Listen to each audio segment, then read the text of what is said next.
That universal internal argument is one of the hardest parts of life. It's 6 a.m., the alarm goes off, and that booming voice just demands you stay exactly where you are. Or maybe it's that mid-afternoon slump, and you know you need to tackle that complex task, but your hand, it just instinctively moves toward your phone. That internal resistance, what the sources we looked at call friction, that is the barrier to consistent peak performance. Yeah. For you, the curious learner, this deep dive is kind of a shortcut. Right. We've extracted the surprising facts that show overcoming friction isn't about, character or just trying harder. It's about understanding the specific neurochemistry and the timing mechanisms that you can leverage. Absolutely. This isn't a lecture on willpower. It's a really detailed exploration of the neuroscience of self-regulation. We've stacked sources that connect these extreme discipline protocols, precise dopamine management, and the crucial role of rest and sleep in actually accelerating learning. So our mission today is to give you the actionable insight to overcome that initial resistance, to reset your motivation, and really to accelerate the rate at which you turn focus into actual knowledge. It's the essential guide to managing your internal state, tailored for anyone who feels overwhelmed by information, but still wants those significant aha moments. So let's start with the root of the problem, right? The struggle to just begin. Okay, let's unpack this idea of internal friction. How do we even talk about discipline without it sounding like some kind of moral failing? The sources offer a great framework for this. Discipline is using top-down control to override what they call limbic friction. Top-down control. Think of top-down control as your rational, long-term planner, your CEO brain. The limbic system, on the other hand, is the older, emotional, reactionary part of the brain, your inner toddler. The inner toddler, I like that. It wants comfort, immediate safety, and instant gratification. That is the source of that instantaneous, that undesirable reflex to hit the snooze button. So willpower is essentially the massive effort required when the CEO brain has to physically drag the toddler brain into compliance. The sources point out that the easier it is to engage that top-down control, the more rested and regulated you generally are. And what's fascinating here is the evolutionary context. Instant gratification is actually a primal survival mechanism. It kept our ancestors alive. Sure, grab the berry now before something else does. Exactly. But overcoming that mechanism, forcing the long-term rational view over the short-term emotional desire, that's what drives individual development. The ability to overcome that internal challenge is a vital neuroplastic skill. It can literally be enhanced like a muscle by forcing yourself to push through that initial resistance. So if you do manage to push through that friction, what happens then? What's the immediate payoff? Overcoming limbic friction creates an immediate internal sense of accomplishment, a win. It might be small, but it's real. And you can learn to anticipate this positive state. This is key for dopamine regulation, because if you know the delayed reward is worthwhile, your dopamine increase actually begins earlier, anticipating the future reward, which helps pull you across the finish line. That's a powerful internal feedback loop. Now, for those moments when the friction is just overwhelming, the sources mentioned a self-coercion tool called scruffing yourself. What exactly does that look like in practice? It's the ultimate mental trick for inertia. You stop identifying with the emotional state you're in, that intense feeling of, I don't want to do this, and you force yourself into a third-person perspective. So you're saying he needs to get up now, instead I need to get up now. Precisely. He needs to get up now because he will feel better later. It allows you to disconnect your action from the immediate negative emotion and anticipate the future positive emotional state. It sounds like using your rational brain to essentially bully your emotional brain into compliance. But the sources, they stress that this isn't a sustainable daily habit. Absolutely not. That kind of raw, overriding effort is exhausting. It drains your cognitive battery so quickly. It should be reserved for those critical breaking points, when you absolutely must start a task or get out of bed, rather than being your default setting for daily motivation. Okay, that addresses how we start. But the real challenge is maintenance, right? If we just reward ourselves every time we finish a task, that standard model can quickly lead to dependence. The sources suggest we fundamentally misunderstand how dopamine works for it to be maximally effective. That's where this insight into intermittent random reinforcement comes in. Yeah. If you want to maintain motivated pursuit in humans and in animals, you don't reward predictability. You reward unpredictability. So you're saying that when the brain can reliably predict a win every single time, the dopamine spike is actually smaller because it already factored in the expectation. Correct. But if the reward is random, sometimes it's big, sometimes it's nothing, the system never settles into a predictable routine. So when the reward does happen, The resulting dopamine spike is much, much larger, ensuring you maintain that pursuit behavior. This is known as the dopamine reward prediction error. It keeps the system engaged in the chase, not just the payoff. that is a deep insight into why things like gambling or social media checking are so addictive. They are literally designed around that unpredictable hit. But for a listener trying to be productive, how do we apply that principle without, turning ourselves into lab rats or making work miserable? It means we have to be highly aware of layering dopamine sources. If you combine stimulants like caffeine, your perfect music playlist, optimal lighting, and a specific ritual every single time you perform well. That entire highly stimulating environment quickly becomes a requirement for good performance. Exactly. And when even one of those stimuli is missing, your motivation and your performance suffer dramatically. So what's the fix? The sources propose a simple, actionable test. Randomly remove one of those dopamine sources. Just skip the music for a day. Try decaf sometimes. This forces you to generate your own internal energy.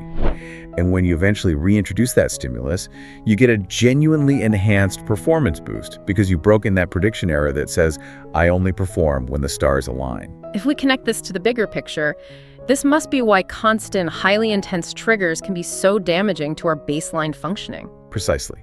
Constant exposure to easily available hyper-intense triggers, think hyper-palatable junk food or certain extreme forms of digital content, they raise the necessary baseline level needed for activation. And when that baseline is raised too high, real-life interactions or simple, healthy activities suddenly feel flat. That's it. That healthy food tastes like garbage compared to the processed high. And this brings us back to the classic time sink, just mindlessly scrolling social media.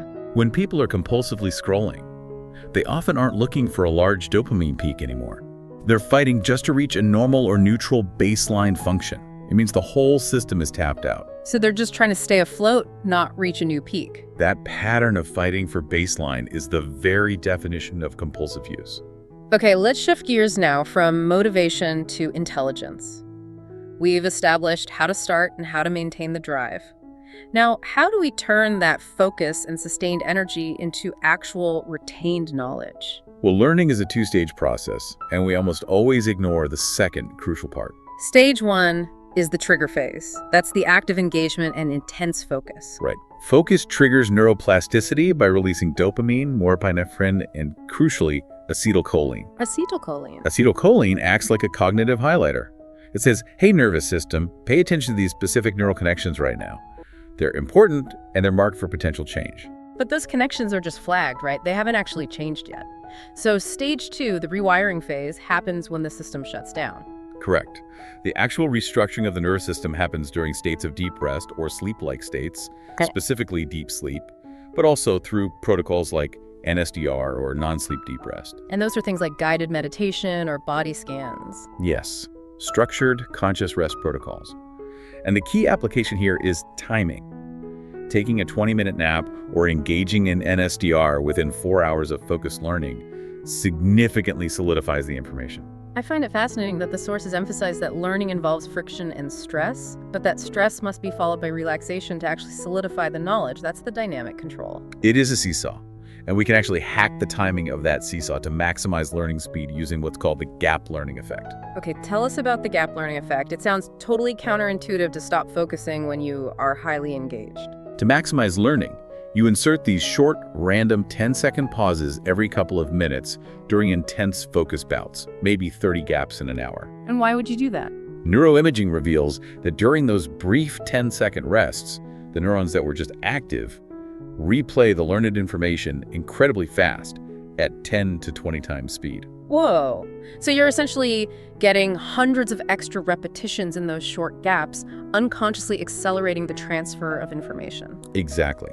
Effective individuals master that dynamic control, the seesaw of engage focus and relax disengage all throughout the day. You're consciously managing the switch. This highlights the critical warning about stimulants. If they help you engage, but they disrupt your ability to disengage and sleep, you're creating a fundamental gap in the learning process. That's the real danger. If you rely too heavily on drugs like Ritalin, Adderall, or massive amounts of caffeine, they enhance the highlighter effect, the trigger phase. But they stop the rewiring. They actively prevent the system from entering the necessary rewiring phase because they disrupt deep sleep architecture.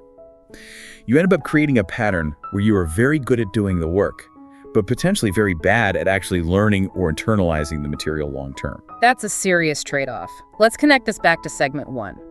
We established that top-down control is easier when you're rested. So if discipline is managing friction and learning requires deep rest, sleep has to be the absolute foundation for all of this. If we connect this to the bigger picture, sleep is paramount. Everything, and I mean everything, suffers when sleep is poor, including your ability to be disciplined and to learn. And the sources confirm that the path to great sleep actually begins the minute you wake up. So what are the 4 essential sleep hygiene tools we need to be using from the sources? First is the morning light pulse. Within minutes of waking, you need to get 10 to 30 minutes of bright light into your eyes. Ideally, this is sunlight, and it must be done by going outside, not by looking through a window. And that does what exactly? This sets your healthy cortisol pulse for alertness, and critically, it sets the timing for your melatonin release 16 hours later. A late drift in that cortisol peak, by the way, is often a signature of depression. Okay, so we hit that mark in the morning. What about the afternoon? Second, view light as the sun is setting. This adjusts your retinal sensitivity. The sources call this a Netflix inoculation because it prepares your eyes for the artificial light you'll inevitably see later, and it minimizes the melatonin-suppressing effects. Third, and this is pretty standard, minimize bright light exposure at night. But they specify minimizing all colors, not just the blue light, in the evening. Yes. And the fourth tool is nutrition. To successfully transition to sleep, you must have eaten enough. Certain starches are associated with the tryptophan-serotonin calming system, which helps blunt the cortisol that can keep you awake. Let's turn our attention to the global drug, caffeine. It's the most popular drug in the world. It works by blocking adenosine receptors, the molecule that signals sleepiness. So what's the optimal strategy for the daily user? The standard timing rule is simple but non-negotiable. Abstain 8 to 12 hours before bedtime.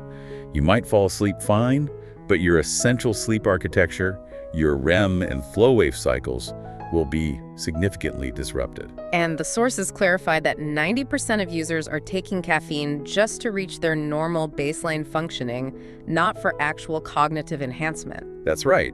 If you want to experience a true cognitive enhancing effect, regular users need roughly 4 days of abstinence to fully clear the system and reset that baseline.